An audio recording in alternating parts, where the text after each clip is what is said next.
I'm Alid Graucott. I'm a shepherd at Hackney and Willodge Beltex for Paul Tippett and Christine Williams. I'm just going to give you a step-by-step guide on how we prepare a sheep for the show ring. Well, first of all, we clip the belly out to make the animal look cleaner so he doesn't got a big depth of body.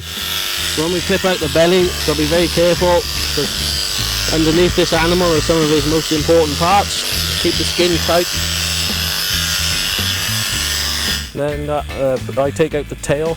The Beltex being a carcass breed, you get as much hair off here as possible, so then the tail sits well in the back end, in the chump, and make him in the end it'll make him look much wider from behind.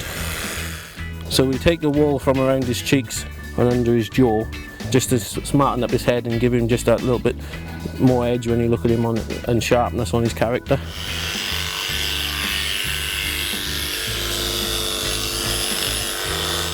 When we start using the actual hand shears now on the sheep, we first of all assess the animal, see where his good points are, see where his bad points are, and I'm thinking in my head all along as I'm looking at him how I actually want him to look when I finish with him. He's quite tight skinned, he hasn't been sheared since last autumn, so we'll just go through him, just take the top edges off now with the hand shears, then card him right out and give him a final once over then.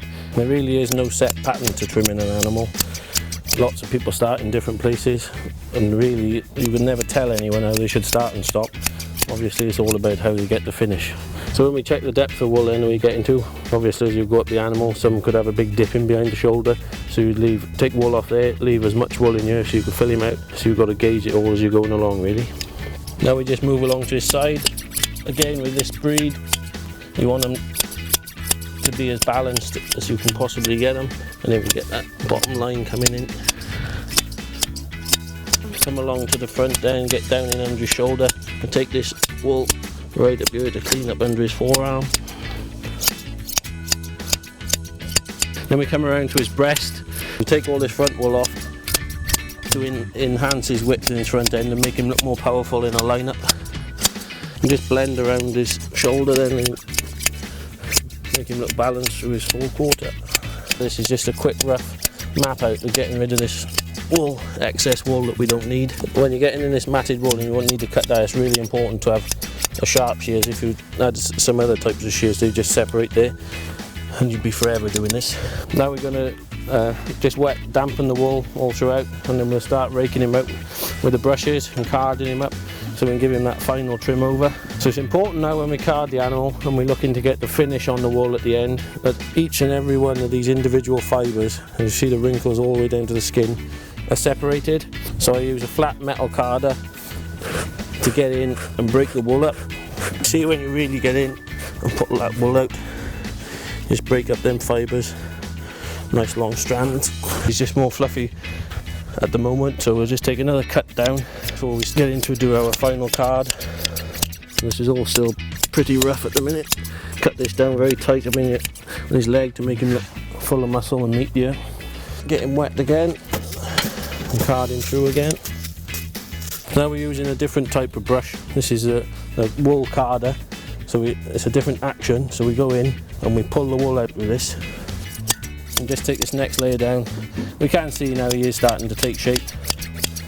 So when I explain the use of shears to people, I treat that as a comb and that as a cutter. It's very difficult to do, but you need to keep your thumb still and pull your hand to your thumb. So when you're going along, this is not moving very far, and that's how you get your level finish. So we've trimmed this tup over 3 times now, so we're getting to where we need to be. But as you can still see, we've got these ringlets in on his shoulder, so we give him a final carding out before we just go over him that last time.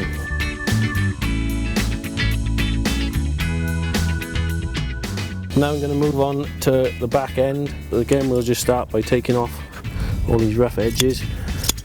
We're trying to enhance the width and depth and let down of muscle and bring that bulbous out and down to his hock. So now we're going to break up all this wool in the back end with a carding brush like before. Just pull all that wool out.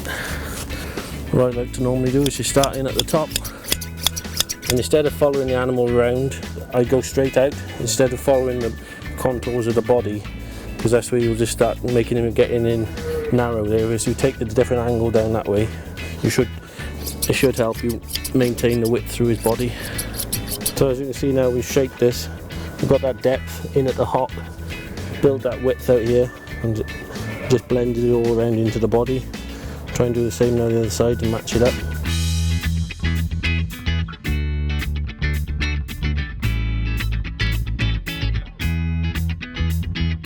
So now we've finished trimming the animal and we've got the shape that we want. We're going to colour him now with a special show dip. We do this, it tightens the fleece, and it also, when we wash his head and his legs, it enhances his natural colours in his face and on his legs and just makes him look just that extra bit special.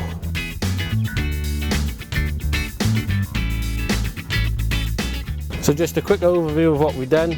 We went in around his neck to broaden and enhance his shoulder. We got width over his shoulder, we took a lot of wool off, filled in behind the shoulder, wide through his loin, got down on his wool here so we're into his meat, and then got that depth and width of muscle all the way around.